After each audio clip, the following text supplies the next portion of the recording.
자, 오늘은 누가복음 17번째 강론 시간입니다. 누가복음 7장 36절은 아니고요. 8장 4절부터입니다. 8장 4절부터 21절까지의 말씀입니다. 떨어진 씨를 결실하는 자는 좋은 땅과 같은 자. 자, 오늘 이제 우리가 함께 살펴볼 누가복음 말씀에 예수님의 비유 한 가지가 등장합니다. 이 비유는 여러분들이 교회를 좀 다녀보신 분들이라면 익히 잘 알고 있는 그런 비유 중에 하나예요. 자, 어떤 비유인지는 여러분들이 제가 이따가도 소개해드리겠지만 간략하게 먼저 말씀드리면 씨 뿌리는 자가 씨를 뿌렸는데 그 씨가 길가에 뿌려졌느냐, 바위 위에 뿌려졌느냐, 그리고 가시덤불 속에 뿌려졌느냐, 그리고 좋은 땅에 뿌려졌느냐에 따라서 이제 다른 결과를 맺는다라고 하는 그런 예수님의 비유의 말씀입니다. 자, 그래서 오늘은 이제 이 씨 뿌리는 자의 비유에 대해서 우리가 조금 체계적으로 좀 살펴보기 위해서 제가 이제 4절부터 보지 않고 뒷부분부터 왔다 갔다 하면서 좀 볼 거거든요. 그래서 여러분들이 함께 앞에 말씀을 보시면서 따라와 주시면 좋겠습니다. 자, 일단 이제 씨 뿌리는 자의 비유에 대해서 우리가 개요를 좀 살펴보기를 원하는데요. 먼저 누가복음 8장 8절, 18절 말씀을 함께 살펴보기를 원합니다. 더러는 좋은 땅에 떨어짐에 나서 100배의 결실을 하였느니라. 이 말씀을 가지고 외치시되 들을 귀 있는 자는 들을지어다. 그러므로 너희가 어떻게 들을까 스스로 삼가하라. 누구든지 있는 자는 받겠고 없는 자는 그 안에 있는 줄 아는 것까지도 빼앗기리라 하시니라. 자, 여기 보면은 8절 그리고 18절에 보면은 들을지어다, 귀 있는 자는 들을지어다. 그리고 너희가 어떻게 들을까 스스로 삼가하라. 이런 말씀들이 있습니다. 자, 그래서 이 씨 뿌리는 자의 비유는 누구를 향한 교훈인가? 그것은 바로 말씀을 듣는 자들을 향한 교훈이다 라고 우리가 그렇게 이 말씀을 통해서 결론 지을 수 있습니다. 자, 씨라는 것은 뭐냐 하면 하나님의 말씀을 의미합니다. 11절에 보면 예수님께서 이 비유에 대한 해석을 해주시면서 씨 뿌릴 때 이 씨는 하나님의 말씀이다. 그리고 뿌려진 장소는 바로 각 사람의 마음이다. 이제 그렇게 또 15절 말씀에서 예수님께서 해석해주고 계세요. 그래서 이제 이 씨가 어디에 떨어졌느냐라는 이 예수님의 비유는 말씀을 마음속에 이제 뿌림 받은 사람, 그러니까 말씀을 듣는 사람이죠. 듣는 사람이 이 비유의 핵심 대상이다. 우리가 그렇게 얘기해 볼 수 있습니다. 이 비유의 특징이 있어요. 이 비유의 특징을 살펴보면은 씨 뿌리는 자나 씨 뿌리는 어떤 방법이나 뭐 스킬, 뭐 내용에 대한 내용이 거의 없습니다. 뿌리는 사람이 어떠한 자이건 상관없이, 뿌리는 자가 어떤 화술과 어떤 재치와 언변으로 전하든지 상관없이 뿌리는 것이 씨이기만 하면 좋은 땅에 떨어졌을 때 반드시 어떻게 된다? 열매 맺게 되어 있다. 그래서 이제 이 비유는 사실 말씀이 열매 맺느냐 안 맺느냐의 원인을 무엇으로 규정하고 있는 비유냐 하면 바로 우리 자신들로 규정하고 있는 그런 비유라고 할 수 있겠습니다. 제가 이 비유에 대한 이제 준비를 공부하면서 제가 좀 더 이제 좀 자신감이 생겼어요. 전 이렇게 말 주변이 별로 없어요. 그리고 뭐 재밌게 얘기하고 이런 거 잘 못합니다. 제가 저번에도 얘기했지만 제가 개그를 준비해 보면 정말 사이즈거든요. 그래서 아예 안 하거든요. 뭐 예화 이런 것도 사실 잘 별로 안 하려고 그래요. 아마 찾는 것도 너무 힘들고 목사님들은 어디서 그렇게 그런 진짜 감동적인 예화를 찾는지 잘 모르겠어. 저는 안 하려고 그러는데 그러다 보니까 저 혼자 스스로도 내가 너무 이렇게 드라이하게 너무 딱딱하게 이렇게 뭔가 말씀을 하고 설교하는 게 너무 좀 그런 거 아닌가? 이런 생각을 했는데 오늘 이 예수님의 비유를 듣는 순간 그래, 다 너네 탓이야 라고 얘기하면 너무 제가 잘못한 거겠죠. 근데 오늘 말씀에 보면은 예수님께서 비유를 어떻게 말씀하시냐 하면은 뭐 뿌리는 사람의 문제도 있을 수는 있겠죠. 정말 당연히 있을 수도 있겠지만은 어쨌든 뿌려진 것이 말씀이라면 그 말씀이 열매를 맺고 안 맺고는 바로 말씀이 뿌려진 장소, 그 말씀을 뿌림받은 그 사람의 어떤 마음이 열매를 맺느냐 안 맺느냐에 있어서 굉장히 중요하게 결정짓는 요소다라는 것이 오늘 예수님의 비유의 그런 말씀입니다. 오직 씨가 뿌려지는 장소, 듣는 자의 마음과 태도에 대해서만 오늘 교훈하고 있는 그런 예수님의 비유라고 할 수 있어요. 그래서 예수님께서 들을 게 있는 자는 들을지어다 그렇게 말씀하시고요. 또 18절에 너희가 어떻게 들을까 스스로 삼가하라 이렇게 말씀하시는 거예요. 너희가 어떻게 듣는지 너희 스스로 잘 돌아봐라 이제 이런 뜻입니다. 그래서 오늘 우리가 이 비유를 살펴보면서 우리 스스로 말씀 앞에 선 우리의 좀 모습들을 우리가 좀 적나라하게 좀 객관적으로 우리 스스로를 좀 바라보면서 한번 점검하고 또 하나님 앞에 회개할 부분들이 있다면 좀 회개할 수 있는 그런 시간들이 되기를 소망합니다. 또한 나아가서 오늘 이 시간 이후로 여러분들이 이제 여러분들의 공동체에서의 예배 가운데 주일 예배겠죠. 주일 예배 가운데 여러분들이 말씀의 그 은혜와 능력을 받는 그 모습이 완전히 이렇게 바뀌어지기를 바라요. 아마 많은 분들이 나 주일 예배에서 잘 은혜를 못 받는다라고 생각하실 수 있습니다. 제가 오늘도 그것 때문에 고민하는 청년을 만나서 잠깐 상담을 했거든요. 그래서 그 청년한테 오늘 얘기했어요. 오늘 강론이 오늘 이거야. 문제가 넣을 수 있어. 근데 우리 스스로 안에 있는 문제를 우리가 해결하면 다른 영향들은 굉장히 미미한 영향들로 바뀌어져요. 그래서 오늘 이 시간 이후로 여러분들이 다시는 주일 예배에서 여러분들이 은혜 못 받는다 얘기 그런 얘기 하지 않기를 소망합니다. 아멘. 별로 안 하시네요. 교회 옮기려고. 자, 이 비유의 내용을 우리가 함께 살펴보겠습니다. 자, 씨 뿌려진 땅의 비유 내용입니다. 예수님이 근데 비유들 중에 친절하게 해석까지 해주신 비유는 많이 없어요. 근데 오늘 이 씨 뿌려진 땅의 비유는 예수님께서 해석까지 완벽하게 친절하게 해주셨습니다. 그래서 왼쪽은 이제 예수님이 비유로 말씀하신 것이고 오른쪽은 예수님이 제자들만 따로 불러 모아가지고 제자들이 내용이 무슨 의미입니까? 이 비유가 무슨 뜻입니까? 라고 했을 때에 예수님이 해석해 주신 그런 내용이에요. 자, 5절에 보면은 씨를 뿌리는 자가 그 씨를 뿌리러 나가서 뿌릴새 더러는 길가에 떨어짐에 밟힘에 공중의 새들이 먹혀버렸고 라는 이제 그런 비유의 첫 번째 내용이 있었습니다. 자, 그래서 이제 8장 12절 우리가 보면은 길가에 있다는 것은 말씀을 들은 자니 말씀을 듣긴 했는데 이에 마귀가 가서 그들이 믿어 구원을 얻지 못하게 하려고 말씀을 그 마음에서 빼앗은 것이요 라고 예수님께서 그렇게 해석을 해주세요. 자, 더러는 바위 위에 떨어짐에 싹이 났다가 습기가 없으므로 말랐고 라고 이제 기록이 되어 있는데 여기 이제 바위 위라는 것은 땅에서 노출되어 있는 바위 위에 씨가 뿌려졌다는 뜻이 아니고 흙 아래 이제 안반이 있는 지역에 그러니까 흙이 좀 얕게 있긴 한데 눈에 보이진 않죠. 그 밑에 안반이 있는지 없는지는 보이진 않지만 어쨌든 흙 아래에 이제 안반이 있어서 흙이 좀 얕게 이렇게 있는 그런 토양이라는 걸 의미합니다. 자, 이런 데 씨를 뿌리면 당연히 밑에 안반이 있으니까 어떻게 될까요? 싹이 났다가 습기가 없어서 마르게 되겠죠. 자, 이런 사람들은 어떤 사람들이냐? 말씀을 들을 때 기쁨으로 받긴 해요. 기쁨으로 받긴 한데 뿌리가 없어 잠깐 믿다가 조금만 어떤 시련과 어려움들을 당하게 되면은 배반한다.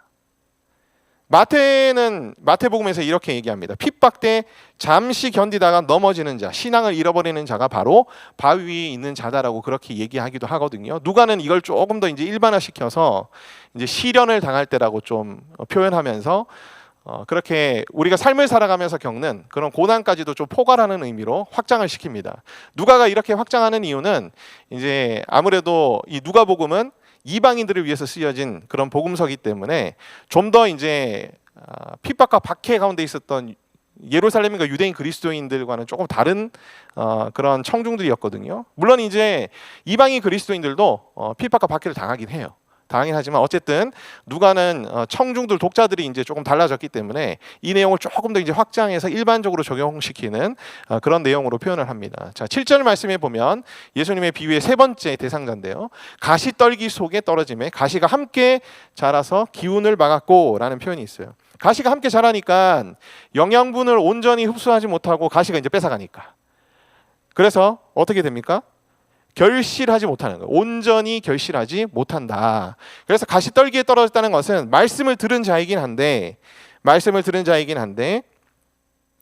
이생의 염려와 재물과 향락의 기운이 막혀 온전히 결실하지 못하는 자이다. 그렇게 예수님께서 해석해요. 자, 8절의 마지막에 비유의 마지막 사람이죠. 좋은 땅에 떨어짐의 덜어는 100배의 결실을 하였느니라 라고 예수님께서 말씀하세요.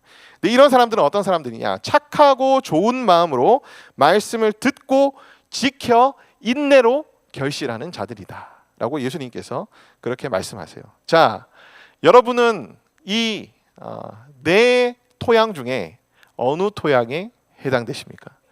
이번 주일 여러분들이 주일 예배 때는 어떤 대상의 토양이었나요? 여러분들이 한번 스스로 돌아보시기를 소망합니다. 그리고 여러분 주위에 여러분들의 가족과 또 여러분들의 지인들이 있다면 그 사람들은 또 어떤 대상자인가? 그리고 여러분들이 전도를 하기를 원하는 그런 사람도 어떤 사람들인가? 여러분들이 만약에 복음을 전하고 전도하기를 원하는 사람이 아직 예수님을 믿은 적이 없는 불신자예요. 그러면 이런 사람들은 어디에 해당될까요? 길가에 떨어진 땅이라는 얘기입니다. 근데 어떤 사람은 예수님을 믿었다가 예수님을 떠나서 이제 멀리 떠나서 아주 오랜 시간 동안 그런 불신자처럼 살아가는 사람이 있어요. 어떤 사람에 해당될까요? 뭐 두 번째에도 해당될 수 있고 세 번째 사람에도 해당될 수 있겠죠. 가시떨기에 떨어진 사람들은 사실 우리 자신인 경우들이 또 많지 않을까라는 그런 생각이 듭니다. 끊임없이 우리는 걱정과 염려를 하고 있고 우리가 또 재물에 이렇게 눈이 멀어가지고 재물을 주인으로 다시 삼게 되고 그 다음에 세상의 이 기쁨과 즐거움 도저히 포기할 수 없잖아요. 그러다 보면은 우리가 가시떨기에 떨어지는 그런 씨앗처럼 온전히 결실을 맺지는 못하는 사람일 수도 있는 거죠. 여러분들이 만약에 좋은 땅에 떨어진 씨앗이라면 정말 하나님께 감사하며 하나님께 영광 돌릴 일인 거죠. 스스로 여러분들이 한번 여러분 자신을 돌아보면 좋겠습니다.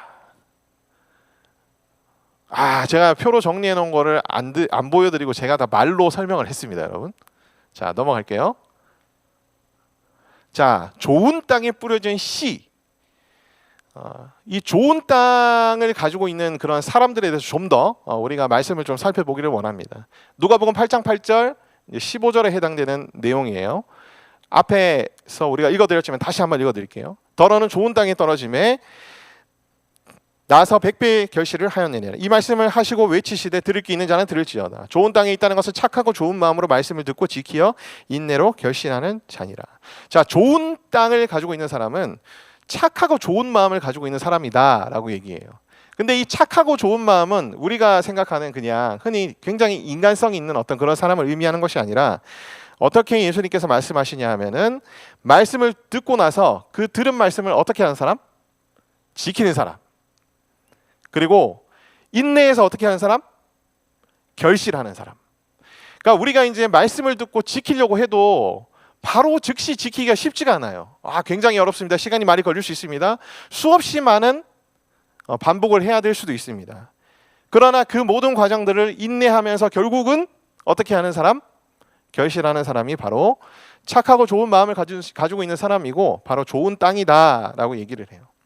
결실하였느니라라고 했을 때 이 결실은 이제 열매 맺었다라는 그런 뜻인데 성경에서 이제 열매들을 우리가 찾아보면은 뭐 여러 가지가 있을 수 있겠지만 크게는 한 4가지 정도로 우리가 살펴볼 수 있습니다. 첫 번째 열매는 성령의 9가지 열매가 성경 말씀이 기록이 돼 있죠. 사랑, 희랑, 화평, 오래 참음, 자비, 양선, 충성, 온유, 절제. 이 성령의 9가지 열매. 그러니까 영격이라 그래야 될까? 영적인 인격이라고 설명을 드리고 싶은데요. 이 예수님이 가지신 성품을 우리가 9개의 열매로 나누어서 이제 우리 자신에 적용해 보면 됩니다. 자, 이 말씀은 곧 말씀을 듣고 어떻게 했다는 거예요. 좋은 땅에 떨어진 사람 말씀을 듣고 지켜서 인내를 해서 이 성령의 9가지 열매를 이제 점점 더 갖추어 가는 사람이라고 이제 우리가 그렇게 얘기해 볼 수 있겠죠. 자, 빌립보서 1장 11절에 보면은 하나님의 영광과 찬송이 되는 모든 의의 열매들을 다 결실하였다라고 할 때 열매 맺음으로 그렇게 성경에서는 얘기합니다. 의의 열매, 다시 말하면 하나님이 뜻한 바대로 행하는 것, 그것이 바로 이제 의의 열매입니다. 히브리서 13장 15절에 보면은 찬송의 예배 곧 그 이름을 증언하는 입술의 열매라고 얘기합니다. 우리가 아까도 찬양 시간에 손을 들고 찬양하는 지체들도 있었죠. 우리가 입술로 하나님의 영광과 하나님 되심을 우리가 선포했습니다. 그러니까 찬송도 결국은 뭐예요? 열매인 거예요. 나아가서 우리가 누군가에게 하나님에 대해서 전하고 예수님에 대해서 전하고 십자가에 대해서 전하면 그것도 무엇일까요? 바로 열매입니다. 그래서 로마서 1장 13절에 보면은 사도 바울은 자신이 그리스도께로 인도한 사람들을 열매로 간주합니다. 그래서 자신이 맺은 열매들이 바로 너희들이다, 이제 이렇게 얘기하는 표현들이 성경 곳곳에 나와요. 그러니까 이러한 결실들을 맺게 된다는 겁니다. 좋은 땅을 가지고 있는 사람은. 그래서 내가 또 좋은 땅인가를 좀 더 구체적인 디테일한 부분들을 가지고 우리가 또 점검하고 이제 확인해 볼 수 있겠죠. 자, 결실까지는 여러분 무엇이 필요한 줄 아세요? 인내가 필요합니다. 인내는 우리 그리스도인들이 가져야 할 아주 중요한 덕목 중에 하나입니다. 지금 시대의 MZ들에게 가장 부족한 부분이 뭐냐면 뭐예요? 인내입니다. 이게 그 스마트폰이랑 관련이 너무 많아요. 그러니까 이제 여러분들은 좀 덜 할 수도 있겠지만 저는 이제 자녀를 키우고 있는 부모들이잖아요. 그러니까 저희 자녀들이 클 때에도 뭐 3살, 4살 때부터 스마트폰을 이제 보고 자란 세대들. 그러니까 이제 눈앞에 굉장히 자극적인 어떤 영상들에 이렇게 자극받은 그런 친구들. 도파민이 폭발하는 친구들. 그러니까 뭐예요? 절제가 굉장히 부족해진 그런 시대. 이와 관련해서 굉장히 많은 사회적인 문제들도 대두되고 있습니다. 그런 게 이런 뭐 어렸을 때부터의 환경과 되게 관련이 많다는 그런 연구들도 굉장히 많거든요. 뭐 그런 것도 있고 시대 자체가 또 너무나 편리하고 편한 시대가 되다 보니까 인내를 뭔가 트레이닝할 수 있는 그런 환경들도 굉장히 이제 부족해진 사회에서 이제 우리가 커오다 보니까 이게 영적인 부분에도 굉장히 악영향을 미치는 거예요. 인내를 하기가 너무너무 부족한 그런 시대가 돼버렸어요. 그런 사람들로 우리가 좀 약하게 커온 거죠. 그래서 사실 우리가 이 인내를 정말 훈련을 많이 해야 됩니다.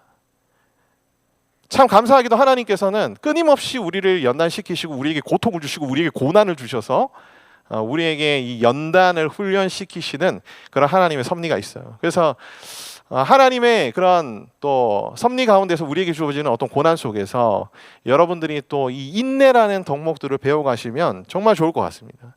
자, 근데 이제 결실하기까지 인내가 필요한데 왜 인내가 필요할까? 자, 좋은 땅에 뿌려진 씨앗이 열매 맺기까지는 앞선 그런 다른 땅에서 경험하는 것들을 다 어떻게 해야 될까요? 극복해야 되겠죠. 그런 것들을 우리는 극복해내야 좋은 땅을 가진 사람이 될 수가 있는 거죠. 길가에서 마귀의 공격들을 우리는 극복해야 합니다. 그 유혹들을 극복해내야 돼. 인내해야 됩니다. 그리고 핍박과 박해 같은 시련 속에서도 우리가 고난 속에서도 어떻게 해야 하죠? 인내해야 합니다. 가시덤불 속의 염려와 재물과 향락에 대해서도 우리가 인내로서 믿음의 경주를 다해야 우리가 비로소 좋은 땅을 가진 자로서 하나님의 말씀을 지켜 온전히 결실하는 자들이 될 수가 있습니다. 결실을 맺는 좋은 땅이 되기 위해서 노력해야 한다, 인내해야 한다는 이 교훈은 예수님께서 이 비유를 말씀하신 이유에서도 동일하게 나타날 수 있어요. 자, 9절 10절에 보면은 예수님께서 이 비유를 말씀하신 이유에 대해서 얘기하고 계세요. 자, 제자들이 이 비유의 뜻을 물으시니 이르시되 하나님의 나라의 비밀을 아는 것이 너희에게는 허락되었으나 다른 사람에게는 비유로 하나니 이는 그들로 보아도 보지 못하고 들어도 깨닫지 못하게 하려 함이라. 여러분, 이 예수님의 대답이 약간 좀 동문서답하는 것처럼 느껴지지 않습니까? 예수님, 이 비유가 무슨 뜻이에요? 라고 물었는데 예수님께서는 내가 비유로 이걸 얘기하는 이유는 바로 이거야 라고 이 비유를 말씀하신 목적을 먼저 얘기를 하세요. 그러니까 이 예수님이 마치 동문서답하는 듯한 이 10절의 말씀 속에는 예수님의 그 아주 중요한 교훈들이 담겨 있다라고 여러분들이 생각하시면 되겠습니다. 자, 비유의 뜻을 물었어요. 그 예수님의 비유의 뜻을 먼저 얘기해 주지 않으시고 비유로 내가 말한 이유를 먼저 얘기하시죠. 자, 이 말씀은 무엇을 의미하냐면 너희가 이 비유의 뜻만 알 게 아니라 뭘 얘기하는 거예요? 이 비유의 뜻대로 행하기를 원하기 때문에 내가 비유로 얘기한 거야 라고 그렇게 말씀하시는 거예요.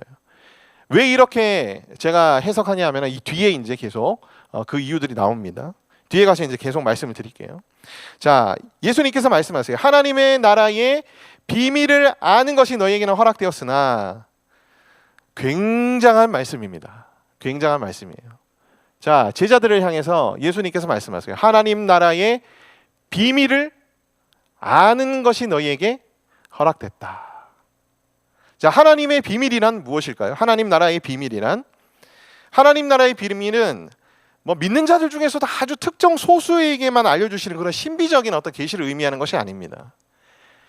이 하나님의 비밀이란 누구에게나 오픈되어 있지만은 그걸 알려고 하는 자는 알고 알 생각이 없는 자들은 모르게 되는 그런 하나님 나라의 비밀을 의미해요. 그래서 이제 신약적으로 우리가 살펴보면 이 하나님 나라의 비밀은 첫 번째로는 복음을 의미합니다.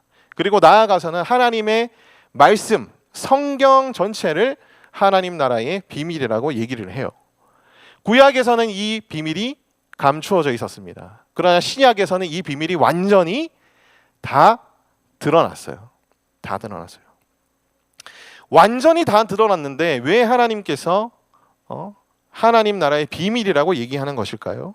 자, 이게 이제 비유를 비밀이라고도 얘기하는데 이 비유와 비밀에 어떻게 보면 동일한 효과가 있는 거예요. 자, 비유는 예수님께서 10절 다음에 말씀하시죠. 비유를 하나니 이는 그들로 보아도 보지 못하고 들어도 깨닫지 못하게 하려 함이라 라고 말씀하고 계세요. 자, 이 말씀이 뭐냐 하면은 믿는 자는 더욱 진리를 발견하게 되고 안 믿는 자는 더욱 진리로부터 멀어지는 효과가 이 비유로 가르치는 방식이거든요. 그러니까 믿음이 없는 사람은 알고 싶은 생각도 없어요. 그러니까 예수님의 비유를 듣고 저건 무슨 말도 안 되는 소리야, 무슨 뜬구름 잡는 소리야, 이제 이렇게 얘기하고 치부해버리고 그냥 넘어가 버린다는 거죠. 그러나 예수님을 믿는 사람들은 예수님이 하신 저 말씀이 무슨 의미입니까? 제자들이 예수님께 나아가서 예수님 이 비유의 뜻이 뭡니까? 라고 물어보잖아요. 그런 것처럼 믿음이 있는 자들은 비유로 말씀하셨을 때에 더 알고 싶어서 예수님께 나아가서 물어봅니다. 그렇기 때문에 비유로 예수님께서 계속 말씀하세요. 왜? 있는 자들은 더욱 있고 없는 자들은 더욱 없게 되는 효과가 있기 때문에. 그래서 하나님의 비밀이라고도 얘기하는 거예요. 듣는 자는 더욱 깨닫게 되고 듣지 못하는 자는 더욱 무지하게 되는 겁니다. 이게 하나님 나라의 비밀이에요. 말씀입니다. 그리고 복음이에요. 예수님을 믿지 않는 자들에게 이 복음은 어리석은 얘기일 뿐이고 말도 안 되는 얘기일 뿐인 거죠. 그러나 우리에게는 이 복음이야말로 우리에게는 생명이 되는 말씀이고 우리를 살리는 그런 말씀입니다. 하나님의 성경 말씀도 마찬가지. 그래서 하나님 나라의 비밀을 아는 것이 너에게 허락되었다는 이 말씀은 하나님께서 신약 시대의 우리들에게 엄청난 특권을 주셨다는 것을 우리가 인정할 필요가 있어요. 자, 허락됐습니다. 허락됐다고 표현하는 이 표현이 굉장히 또 의미가 있는 표현이에요. 허락이 되긴 했는데 알려고 안 하면 알지 못하는 거예요. 허락이 되긴 했는데 야, 이거 굉장한 특권인데 그 특권을 우리가 사용을 안 하는 거예요. 자, 그렇기 때문에 우리에게 주신 이 특권을 우리가 특권으로서 알고 그 다음에 이 특권을 누리는 자가 되려면 어떻게 해야 될까요? 이 하나님 나라의 비밀을 아는 것이 허락이 됐으니까 알기 위해서 노력을 해야 되는 거죠. 허락되었으니 더 알기 위해서 노력하면 더 알 수 있다는 말씀이 바로 이 10절 말씀의 진정한 의미라고 할 수 있겠습니다. 그래서 아까 말씀드린 15절 말씀, 착하고 좋은 마음으로 말씀을 듣고 지키어 인내로 결실하는 자. 그러니까 하나님의 말씀을 듣고 지키기 위해서 노력하면 결실하는 거죠. 또 하나님의 비밀이 아는 것이 허락되었기 때문에 우리가 허락된 자로서 하나님의 비밀을 알려고 노력하면 그 말씀을 더 알 수 있는 거죠. 그래서 이 예수님의 비유 속에는 바로 듣는 자들이, 말씀을 듣는 자들이 자신에게 주어진 특권을 이해하고 그 특권을 누리도록 그 말씀 앞에 더욱더 나아가라, 그 말씀을 더욱더 알기 위해서 너희가 노력해라라는 의미가 계속 반복적으로 지금 이제 제시가 되고 있는 예수님의 교훈이라고 할 수 있습니다.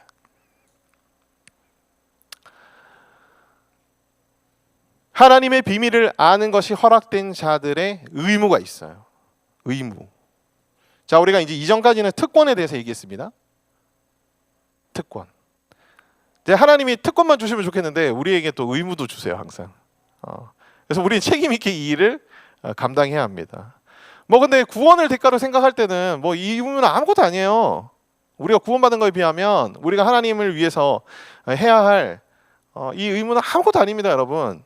뭐 무거운 짐처럼 우리가 생각할 필요가 없어요. 다만 우리가 연약한 자들이고 죄된 자들이기 때문에 이게 쉽지 않다는 거예요. 쉽지 않다는 거예요.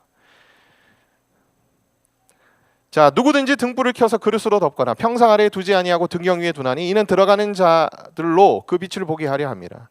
숨은 것이 장차 드러나지 아니할 것이 없고 감추인 것이 장차 알려지고 나타나지 않을 것이 없느니라. 그러므로 너희가 어떻게 들을까 스스로 삼가하라. 누구든지 있는 자는 받겠고 없는 자는 그 있는 줄로 아는 것까지 빼앗기리라 하시니라. 자, 16절부터 18절까지가 이제 한 단락입니다. 자, 여기에 하나님의 비밀을 아는 것이 허락된 자들의 첫 번째 의무가 담겨져 있어요. 자, 제가 결론적으로 써놨죠. 모든 자들이 그 빛을 보고 비추도록 등경 위에 등불을 두라 라고 하나님께서 말씀하십니다. 예수님께서 말씀하세요. 그러니까 등불을 등경 위에 둬야지 들어오는 사람들도 그 등불의 빛을 보고 그 다음에 그 등불이 빛을 밝혀가지고 주위도 다 환하게 밝히지. 등불을 누가 그릇 안에 숨겨가지고 저 밑에 바닥에 숨겨가지고 그렇게 등불을 두는 사람들이 어디 있냐. 이 말씀은 뭐예요? 시인 하나님의 말씀을 어떻게 하라는 거죠? 등경 위에 두라는 거죠. 다시 말하면 하나님의 말씀을 모든 사람들에게 밝히 드러내라는 뜻입니다. 하나님의 말씀을 비추라는 뜻이에요. 비추라는 뜻. 자, 그래서 우리는 하나님의 비밀을 더욱 알도록 허락된 자들로서 이 하나님의 말씀을 세상 가운데 모든 사람들이 볼 수 있도록 드러내야 됩니다. 비처럼 드러내야 돼요. 비처럼. 그래서 우리는 복음 전파를 하는 거예요. 교회에서 공동체에서 전도하세요 라고 얘기하는 거 여러분들이 부담으로 받아들이지 마세요. 이건 예수님이 우리에게 하신 명령이자 우리에게 주신 의무예요. 복음 전파를 해야 합니다. 또 여러분들이 섬기는 공동체에서 주일학교 교사를 하시든 같은 또래 공동체에서 소그룹 리더를 하시든 말씀 교사로서 하나님의 말씀을 모든 사람들에게 비추도록 여러분들이 노력하셔야 합니다. 꼭 그런 섬김만이 또한 말씀을 비추는 사역만이 아닙니다. 여러분들이 말씀으로 받은 그런 작은 은혜라도 다른 누군가에게 여러분들이 간증하고 나누면 그게 또 뭐예요? 모든 사람들에게 하나님의 말씀을 비추는 거예요. 그러니까 여러분들이 소그룹 모임 같은 거 할 때나 혹은 교회 다니는 사람끼리 모여서 나눌 때에 이렇게 누가 물어보잖아요. 리더가 물어보고 그러잖아요. 그리고 너는 이렇게 주일날 무슨 말씀 들었니? 이제 이렇게 물어보잖아요. 그러면은 여러분들이 나누세요. 아, 쟤는 왜 나한테 물어봐? 이렇게 자꾸 속으로 생각하지 말고 나누세요, 여러분. 나누는 게 그게 하나님의 말씀을 빛처럼 모든 사람들에게 비추게 드러내는 겁니다. 쉐어링을 하셔야 돼요. 쉐어링 하세요. 작은 거라도. 불신자들한테도 내가 너에게 할 말이 있어. 예수님이 널 위해 십자가에 달려 죽으소서. 이런 말씀도 복음 전파에 아주 또 효과적인 전도 방식이지만 그러니까 여러분들이 주일날 설교 가는 데서 받은 하나님의 말씀 가운데서 받는 그런 은혜들을 쉐어링을 하세요. 믿지 않는 사람들은 굉장히 신기하게 생각합니다. 그리고 그게 잔상이 계속 남아요. 안 믿는 사람들 마음속에. 언젠가 그것이 예수님께로 돌아오는 단초가 돼요. 전 많이 봤습니다. 그런 사람들 진짜 많이 봤어요. 진짜 많이 봤어요. 자, 두 번째로 하나님의 비밀을 알도록 허락된 자들의 의무. 두 번째 의무는 뭐냐면 바로 하나님의 말씀을 듣고 행하라는 것입니다. 자, 19절 말씀부터 21절 말씀을 보겠는데요. 자, 예수의 어머니와 그의 동생들이 왔으나 무리로 인하여 가까이 하지 못하니 어떤 이가 알리되 당신의 어머니와 동생들이 당신을 보려고 밖에 서 있나이다. 예수님께서 왜 온지 아셨거든. 이제 마태복음이나 이제 다른 복음서에 보면은 이제 종교 지도자들과 계속 대립해서 막 미친 사람으로 이제 취급되었던 그런 예수님에 대한 소문들을 아마 가족들이 들었던 것 같아요. 그래서 마리아와 이제 예수님의 형제들이 예수님을 데리고 가려고 이제 찾아왔다는 그런 내용이 있습니다. 마리아는 계속 예수님이 메시아라는 걸 믿고 있었겠지만 예수님의 형제들은 또 그렇지는 않았거든요. 그러니까 어떤 마음으로 정확히 왔는지는 모르겠지만 다른 복음서에 보면 예수님을 다시 데려가려고 예수님을 만나러 왔다라는 그런 기록이 있긴 해요. 예수님이 어떤 마음으로 오셨는지는 다 알고 계셨습니다. 근데 이때 예수님께서 대답하세요. 내 어머니와 내 동생들은 곧 하나님의 말씀을 듣고 행하는 이 사람들이라 라고 그렇게 얘기하십니다. 그러니까 이 말씀은 우리가 하나님의 말씀을 듣고 행하는 자가 되면 예수님의 진정한 가족이 된다는 걸 의미하죠. 물론 우리는 하나님의 자녀이고, 그죠? 하나님의 백성된 자들이지만 진정한 하나님의 자녀이자 백성, 예수님의 형제로서 거듭나려면 바로 하나님의 말씀을 듣고 행하는 자가 되어야 된다는 겁니다. 이 하나님의 말씀을 듣고 행한다는 것도 결국 좋은 땅의 요소 중에 하나라는 거예요. 그렇죠? 말씀을 지켜 인내로서 결실하는 자.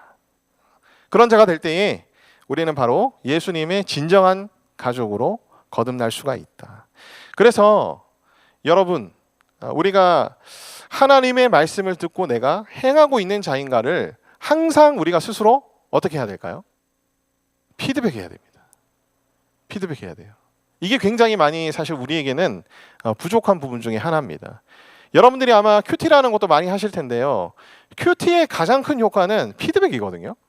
자기 스스로 셀프 피드백을 하는 게 큐티의 가장 큰 효과 중에 하나인데 사실 스스로 피드백을 거의 안 합니다. 오늘 하루 하나 해치우기 위해서 잠깐만 5분, 10분 정도 그냥 읽고 끝내버리는, 거기다가 플러스 기도 정도 잠깐 하고, 그러니까 셀프 피드백을 안 하는 거죠. 오늘 내가 아침에 이런 말씀을 봤는데 오늘 내가 이런 삶을 살아야지, 그리고 하루를 보내고 난 다음에 내가 과연 그런 삶을 살았는가? 피드백을 반드시 해야 될 필요가 있다는 겁니다. 여러분 주일날 예배 드리시죠? 공동체에서도 말씀을 듣죠? 이런 설교와 말씀들을 듣고 난 다음에도 여러분들이 어떻게 하셔야 할까요? 피드백을 하셔야 돼요. 스스로 내가 오늘 이 말씀을 들었는데 이 말씀대로 살기 위해 내가 한 주간 혹은 오늘 하루 어떻게 무엇을 실행하고 노력해야 될까? 그걸 가지고 여러분들이 또 한 주를 지나면서 혹은 하루를 지나면서 피드백을 하면서 왜 이걸 잘 못했는지 점검을 해봐야 되는 거죠. 그러면서 스스로 어떤 훈련들이 될까요? 바로 인내하는 훈련이 됩니다. 하나님의 말씀을 듣고 지키기 위해서 인내하는 훈련들이 그 가운데에서 일어난다는 것을 여러분들이 꼭 기억하시기를 바랍니다. 그리고 하나님의 말씀에 여러분들이 관심을 가지셔야 돼요. 하나님의 말씀에 여러분 관심을 가지시길 바랍니다. 소기의 경읽기처럼 그러니까 목사님이 하는 그런 설교가 빨리 끝났으면 좋겠다. 오늘은 왜 이렇게 재미가 없을까? 오늘은 왜 이렇게 무슨 말 하는지 모르겠을까? 그런 마음으로 듣는 게 아니라 여러분들이 관심을 가지고 여러분들이 들어보세요. 들어보시고 또 필기하는 게 또 효과적입니다. 여러분들이 여기 계신 분들은 제자 훈련 받으시는 분들이 꽤 많이 있으신 걸로 알고 있는데 여러분 제자 훈련 과제 중에 하나가 뭐죠? 주일 설교를 필기 요약 필기하는 거예요. 요약 필기. 제가 많은 친구들을 제자 훈련하면서 목사님 이 숙제는 정말 저한테 큰 도움이 됐습니다라고 얘기하는 가장 비중이 높은 숙제 중에 하나가 뭐냐면 설교 요약입니다. 설교 요약이에요. 그전에는 들리지 않았던 목사님의 설교가 이제 들리기 시작합니다. 그렇게 진짜 많이 얘기들을 해요. 그러니까 이런 방식들도 여러분들이 한번 스스로 도입하셔가지고 하나님의 말씀에 들을 때에도 관심을 기울이면서 들어야 돼요. 들을 때도 관심을 기울이면서 하나님의 말씀을 듣는 그런 여러분 되시기를 소망합니다. 자, 언약의 기도 우리가 드리기를 소망하는데요. 자, 좋은 땅이 되지 못했던 것, 말씀을 듣고 지켜 인내로 결실하지 못했던 것, 순종하지 못했던 것을 회개합니다. 우리의 마음을 새롭게 주님께서 기경하여 주시옵소서. 우리의 모든 염려와 걱정, 재물을 향한 마음과 향락을 내려놓게 하시고 오직 평안을 주시는 주님, 기쁨을 주시는 주님만을 바라보게 하여 주시옵소서. 하나님의 비밀을 알도록 허락받은 자로서 더욱 하나님의 말씀을 사모하게 하여 주시옵소서. 빛이신 주님의 말씀을 온 세상 가운데 비추는 자 되게 하여 주시옵소서. 하나님의 말씀을 듣고 행하는 예수님의 영적인 가족이 되게 하여 주시옵소서.